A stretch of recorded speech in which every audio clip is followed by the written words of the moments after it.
Welcome to the Earn First podcast. My name is Arun Sudhaman. I'm founding editor at Earn First and very happy to be joined on the podcast today by the CEO of GlobeScan, Chris Coulter. Chris, welcome. Hi, Arun. Thanks for having me. It's a pleasure. We've been trying to get you on, I think, for a while, but time zones are not necessarily that helpful. You are sitting in Canada, I believe. That's right, outside of Toronto. Yep. Right, and I am in India, of course. So, definitely appreciate you finding the time to do this. My pleasure. And of course, the main reason that we've wanted to get you on this podcast is to talk about the Oxford-GlobeScan Global Corporate Affairs Survey report, of which we are big fans. I think it's really vital research. It polls almost 300 senior corporate affairs professionals across 51 countries. And is this the 7th edition? I think it's the 7th year. Yeah, we started a little bit on our own for a year or two, and then met Rupert Younger at the Corporate Affairs Academy at the Said School in Oxford, and he was also thinking of wanting to do something similar, and then we sort of joined forces. But yeah, it's been a good run of years, and it feels like we're just building enough momentum, especially having a bit of a balance of regional representation from different parts of the world, which is as you know is so interesting and important. To get out of our own heads and what's happening in different regions. No question. It's one of the things I like in particular about the report is that it is very global. It's also quite, how shall I put it? It's sober in a way that dull, sobering, maybe. There's a lot of corporate affairs research at the moment. I don't know when you started this 7 years ago if there was quite as much. No, there wasn't. You're right, and yeah, No. why the explosion? What's happening? Do you think?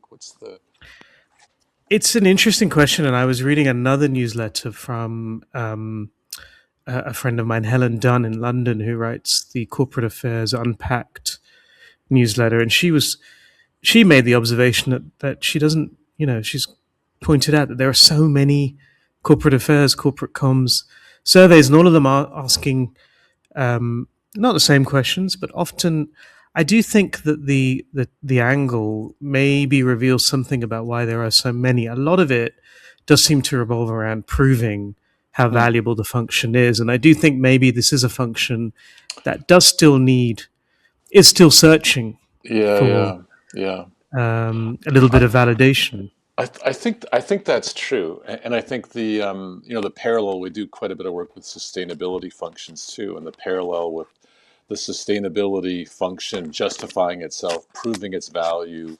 There are parallels with the corporate affairs function. I think the corporate affairs function has been more established than the sustainability one, but those ups and downs that sustainability teams have experienced, I think, also are similar to the patterns corporate affairs folks. And like everything, it seems to be, what's the business case for these things, and how do we prove our worth? And there's a defensive mentality. So maybe in those moments, people are looking for proof points or rallying together, or reinforcing that, oh no, we actually are valuable contributors to the enterprise and things like that. Indeed, yeah. And I suppose it's also maybe just a reflection of, a time-honored PR tactic. Yeah, true. Get the research report out. A lot of it is driven by agencies, and so for them, it's a business development tool as well. Right. But I think I saw someone had flagged one report for every month of this year so far.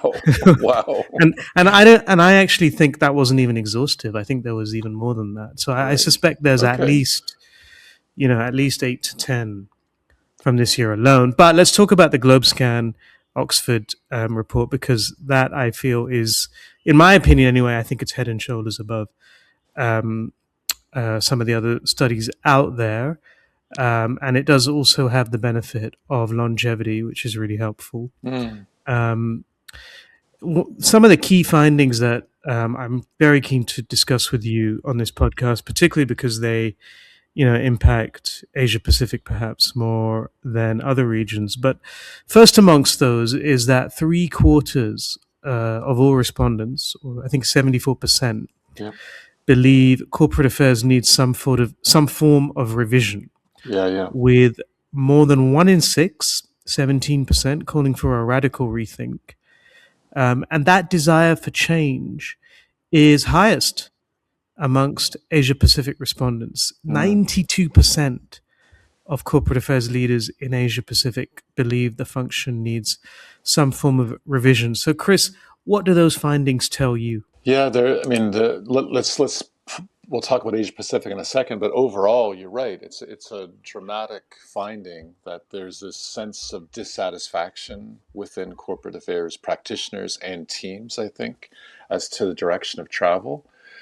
The drivers of that dissatisfaction, I think, are multifaceted. In many ways, it's just harder, right? It's just that the world has gotten much less predictable, as we know. Mm. This, the VUCAization of what's happening is really, it's it's really happening much more than I think even the original conception of VUCA. So it's hard. It's a very difficult environment.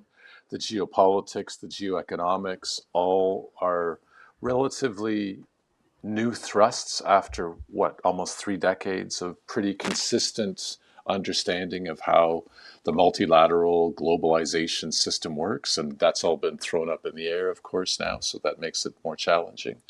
So I think corporate affairs professionals are feeling more challenged, perhaps needing more approaches and tools to do their job effectively.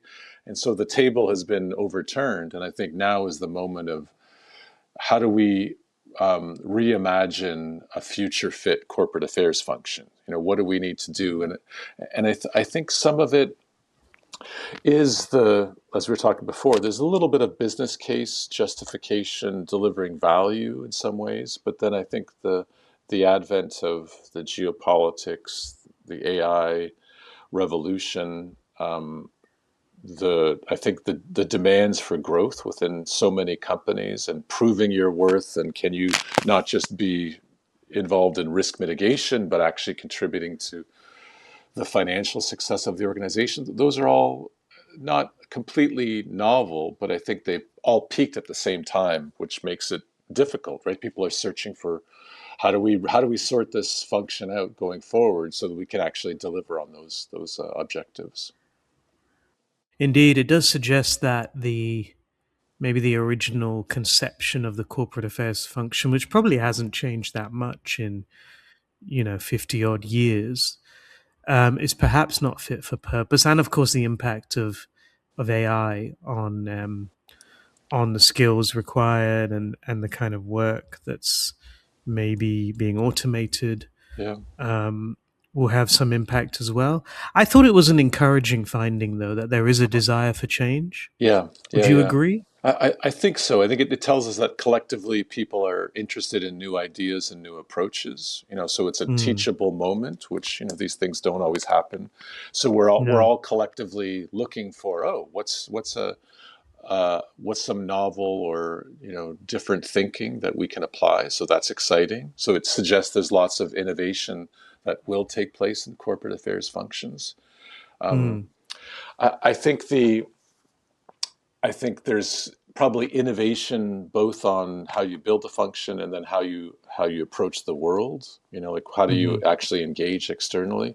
And what was interesting in the findings too, Arun, I don't know if you noticed, but we'd asked these very simple questions at the front, kind of open ended. What's the biggest risk facing business? What's the biggest opportunity facing business?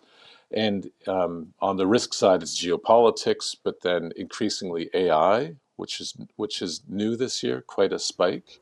Yep. Where on the upside, it was all around digitization and AI last year and this year. And Hmm. so we see this before. A year ago it was like, oh, AI is really exciting, we can dig into it. And now there's a sense, wait a minute, AI is actually a big risk that we have to manage because of deep fakes and the speed within which communications travel and how content is generated. So all of this means we're like, okay, it's a different world.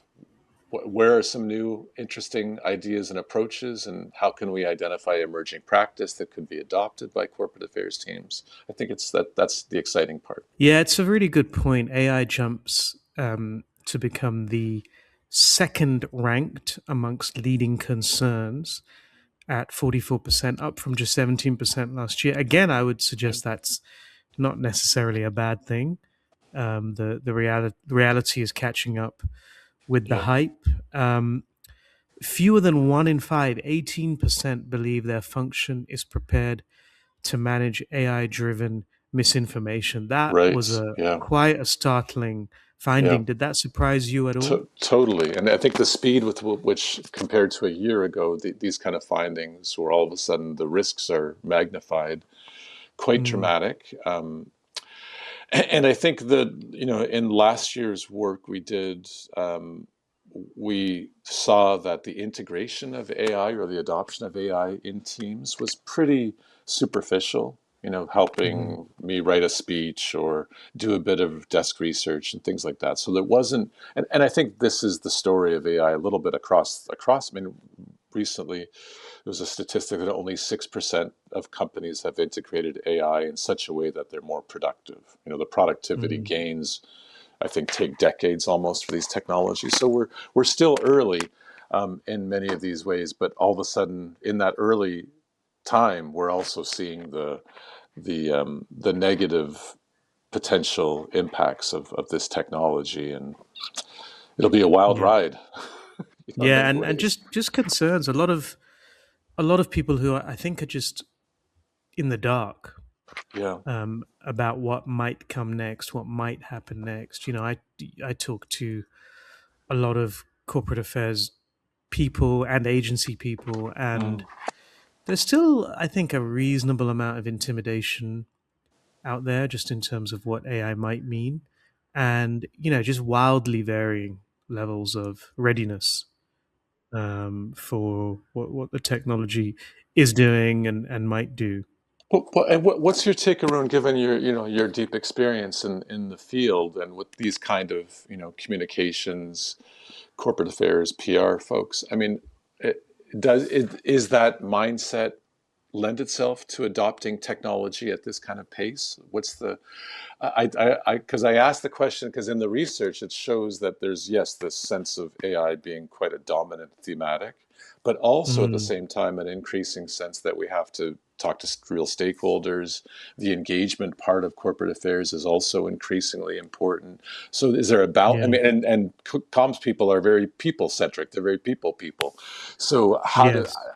is it easy for people like them, like us, to adopt AI? I wouldn't say this is an industry that necessarily has a great track record when it comes to technology in general and even digitization. I think Yeah, yeah. if you go back, it's 20 years now, pretty much, when social media hit, like really hit. And of course, you saw a lot of the same type. You may remember you saw a lot of the same types of coverage about how this is a great moment, a great opportunity for the comms world Right, right. because it's all about earned, it's all about word of mouth, it's all about third party advocacy. But those things didn't necessarily play out. And one of the factors in that was that it did take a long time for both, I think, agencies and in house functions to get to grips with technology. Like you said, isn't, or was at least, a sector that was, I think, more built around relationships, Yeah, um, and more qualitative types of engagement, which is not necessarily a bad thing, and definitely not something they should lose sight of. But yeah, I think the emergence of AI now is the industry is definitely better prepared for it than it would have Mm, been, say, a decade ago. But it's steep, and it's not always, it's not the first place that companies will be looking when they are thinking about where they need to invest yeah, in terms of new technology. So I think yeah. all of these things pose certain types of challenges. I will say I've been more encouraged on the agency side, though. I feel like Okay. they have got to grips with it. I think a lot more quickly than perhaps um, agencies did when social media came around. Aha. So the adoption curve is faster in this round, you think, of this new I think technology? so. Yeah.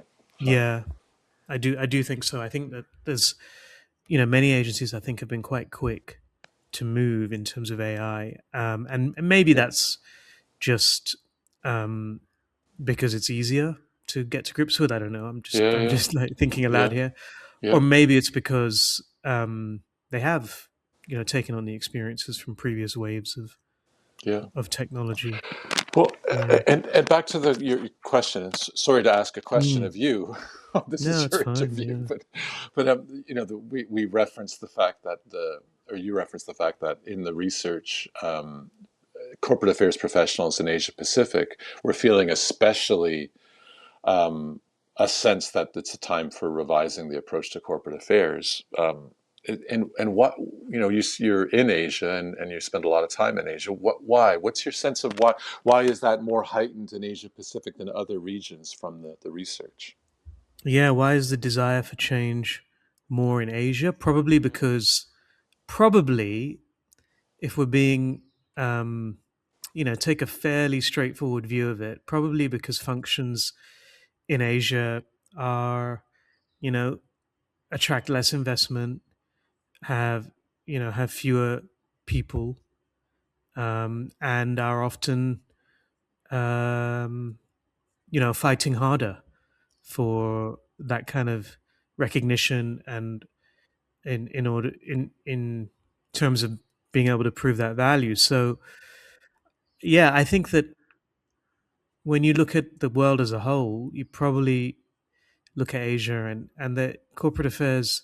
I wouldn't say it's marginalized in Asia by any means, but it's not perhaps as well funded or as central um, as it is perhaps in North America and Europe. That's my Yeah, initial yeah, thinking. yeah. Would love to see more research on that. One other finding to that point, which Hmm. is kind of also relevant, is that the desire for change is highest in Asia Pacific, but um, people want more modest change than they do in other regions. So I think if you dig a little deeper into the results, you find that people want more radical change elsewhere, and they want more modest change in Asia. So and that in a way is, I feel like they want change, but they don't really want to necessarily jeopardize too much Right, right. Yeah, at the same time. yeah. Um, but yeah, it's definitely an interesting one. Another thing I wanted to ask you Hmm. about is Hmm. the biggest risk you identified, and the report describes it as geoeconomic risk, so not exactly geopolitical. And was there a reason why just in terms of the semantics there? Yeah, yeah. Well, the geopolitics are high, and they've been high for a while as sort of a Hmm. risk, and yeah, we're all trying to manage and you can think of in the corporate affairs function, especially the government affairs role, how challenging it is with this idea of nearshoring and cold wars and just the Yeah. volatility and the blowing up of the system and as Mark Carney said, fragmented geometry is the way forward. So it makes it much more complicated rather than here's where we're going, everyone. So I think there's that. But then we also saw in the data a subtle but a sense of other aspects that fit into the geoeconomics. The tariffs that are being applied as well, the sort of power games behind, who owns AI, where data centers going, how those investments are playing out, some of the leverage around critical minerals that we've seen, and Hmm. rare earths, what that have transpired. So all of those things in the supply chain aspects are, I think, adding, even more to the brew that we're trying to trying to stir through. So we see it's Yeah. not just the politics with a capital P. There's some other things that are coming around where lots of zero sum, thinking and approaches makes it more challenging if you're a global company and with a very big supply chain and you're operating on all regions of the world. It's a crazy patchwork. It's yeah, it's such a significant shift because and maybe I don't know if you have this data Mm, to hand, but I can remember mm, when not in this survey mm. specifically, but just in this kind of research in general, Hmm. geopolitics wouldn't even be in the top five No, yeah, totally. No, concerns. yeah, yeah, no. It was pretty solid and stable. Yeah.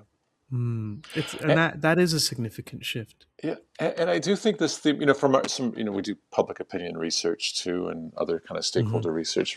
But one of the thematics from all of the research that we do, and it's how it's shifted, is this growing sense of insecurity. If you're in the corporate affairs function or a different function in a company, you're feeling less clear and less secure about what your job is and what you need to do and how you kind of get the outcomes that you're trying to achieve. It's true for civil society. I mean, you can see NGOs across the world really feeling less certain about their role, their effectiveness seems to have declined quite substantially. When you Hmm. look at multilateral organizations, they're in a pickle. I mean, the UN system is really having a difficult time trying to live its mandate. And then even the general public, we see this almost like an epidemic of feelings of insecurity across the world, and again from very different reasons. There's economic insecurity, there's technological insecurity. You can see the pushback around AI and data centers in the US and the primaries that have taken place leading up to the midterm elections. It's extraordinary how top of mind and how central the conversation of data centers is, and all of the Mm. symbolism related to it, I think. And so you have that, you have this insecurity of just cost of living, you have insecurity climactically. People increasingly feel Mm. something's weird going on with the planet. You can see the extreme heat that's transpiring in different parts of the Yeah. world. I was talking to someone in Dubai this morning. It's 52 degrees in Dubai. It's, and Yeah. it's been a week of that, so it's insane. Um, Mm. and then you also have this political instability that people get. Where are leaders? What are they saying? Where's the consistency? So we are in a time of great instability after a time of relative dramatic stability. And I think this Hmm. throws up like, okay, well, we need new approaches, new ideas, and that's the good side. The other side is that people are all feeling less, they're feeling more risk averse, which makes it harder to do things like adopt new AI or be bold on the AI agenda. And yeah, it's all part of one sense of who we are, where we belong, what's our future going to be, who do we trust, all those very human, Odyssean. I just saw the Odyssey a couple of days ago, so thinking of how Hmm. human that story is, it's Yeah. recurring, and now we've got fancy technology on top of it, but it's the same kind of stuff. I mean, I watched it a couple of weeks ago, and yeah, the parallels with today are quite striking, are they not? Um, Governance has overtaken environment and social as the leading ESG reputation risk, particularly in the global south. What do you make of that finding? I wonder. I think I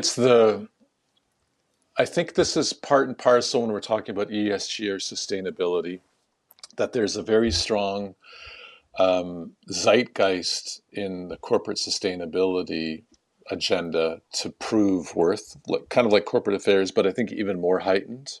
And the business case, what's the business value of sustainability? And in that context, I think the way you do that is less necessarily proving performance changes on particular issues, and Mhm. sorting things out so it actually does deliver value. And I think that's where governance is so needed. Mhm. And what we and I think it's true. It's very true with corporate affairs, and they work together, right? These two functions quite often: sustainability functions and corporate affairs functions. It's all about integration. They're like a corporate affairs team or a sustainability team does not create value on its own. its ability to integrate to other functions and business units, and that's where the value is realized. So this is, I think, much more broadly understood, and so therefore, if we're integrating, then we need the mechanisms to do that, and that's where governance, I think, comes in. It Yeah. also does respond directly to the compliance agenda and the growing set of regulations that are also patchwork, but have been proliferating over the number of years, and they're mostly disclosure related, but Hmm. still it causes organizations a lot of angst to deliver and do the reporting and the data Mm. management and the disclosure, and so that the governance again is required. So I think it's just it's a reaction to the moment. Yeah. Um, how significant is the decline in both corporate purpose in Hmm. terms of, I think it's described among in terms of executive committee discussion? Only less than a third report increased discussion of corporate purpose in the past year, down sharply from 45% in 2025, particularly in North America and Europe. And of course, you also are seeing governance has overtaken environment. So, by implication, environment has become perhaps less important. And I know you do a lot of sustainability research as well. What do we make of all of these trends? Is it as simple as green hushing? I think it's a lot to do with green hushing, and the cause of green hushing has a couple of different drivers of it. One Mm-hmm. is that there are more laws and regulations in certain jurisdictions against green hushing, so it's the law. So you're Mm. exposed with fines and reputational damage if you don't adhere. But the other is the political risk Yeah. and the tea leaves in this time of polarization and debates as to what really matters, and the anti-ESG backlash, mostly driven out of Washington, but not Yeah. exclusively. Like it's bleeding into other parts of the world too. So I Mm. think that it has made companies very cautious. They've communicated less on things like sustainability or purpose because they don't want to be caught out. I think it's also, and I think there was inflation on the purpose conversation Mm. and the sustainability conversation. It was easy to say, oh, purpose matters more than anything else, or sustainability, and we go back to the heyday. What is it, 2018, 2017, when the Business Roundtable in the U.S. really put a stake in the ground, saying purpose is as important as financial success, and but nothing transpired really from it. So it was very easy to say, but hard to implement. So we can Mm. see from the research there's an ongoing consistent level, like, no, my company has a purpose. We've got a purpose statement. But as you pointed out, the degree to which that purpose is being operationalized or being brought to life or shaping decision making has lessened. And I Mm. do feel like we're in this mode of, it's much more pragmatic, it's more transactional, it's more tactical than these big sweeping conversations we had 5, 6 years ago, sort of Mm. before and during the pandemic. And how do we make sense of that? Post this sort of sense, I think that there was a lot of grandstanding. Was the research or the articulation of the value of purpose over overemphasized? Maybe, but I don't know. I think the core aspects of it were all long term. If you have a Mm. purposeful organization and people get excited and they're focused and it makes better decisions in the long run, then I think all of those things stick. It's just that there's been such a short terming of approaches, of objectives, and we're all reacting, right? And that's part of that Mm. insecurity. Feel like we just don't, we're not in control, so we're constantly reacting. And I think at a time like this, it's hard to really embrace the long term or even the medium term. And I think that's where it breaks down. Purpose and sustainability makes sense in the medium and long term. In the short term, if your next quarter, you can always kick it to the side and be peripheral. And if the signals from investors and regulators are, growth at all costs in the short term, that's how we get to where we are. Indeed. So, to end, I wanted to ask you about value Uh-huh. because so many of these discussions and this research comes back to the value that the corporate affairs function delivers.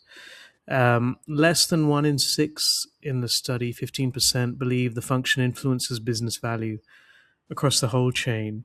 Um, so that's one thing. But then what really amazed me is that fewer than half of companies formally measure Yeah, corporate affairs impact.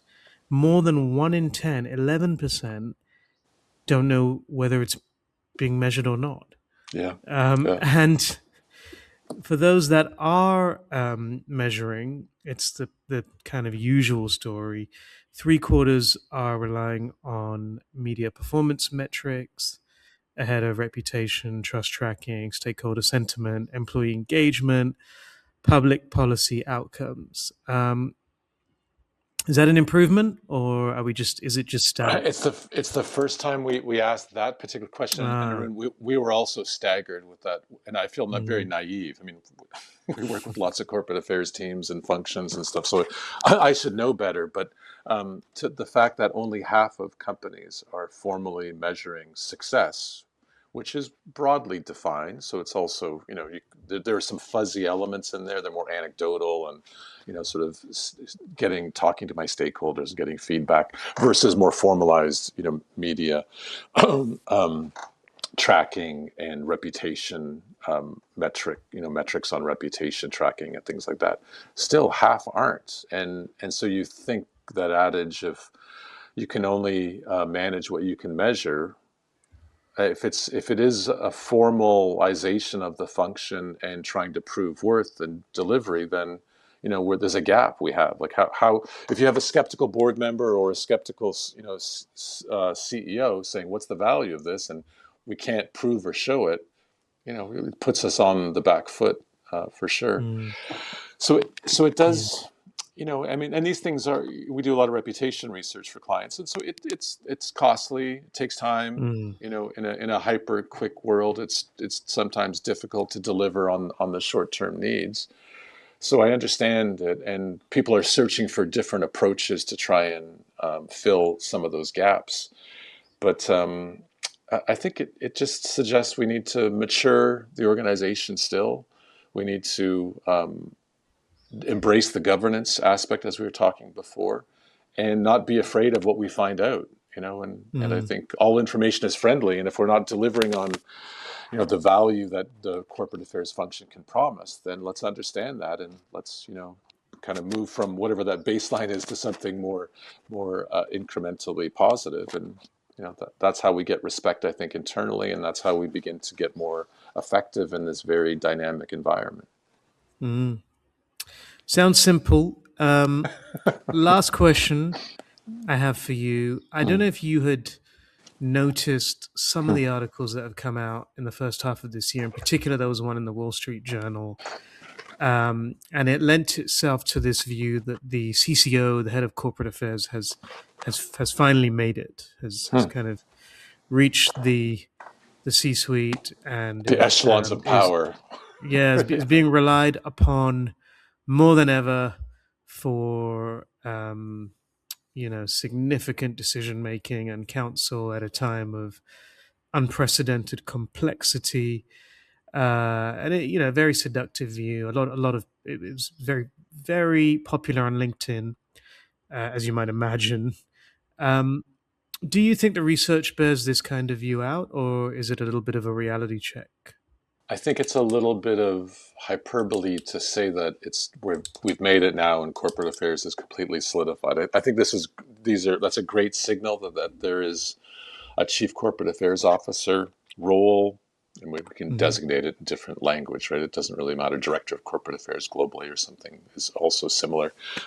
I think that's good, but I don't think it's ubiquitous, as we can see from the research. We've got lots of signals that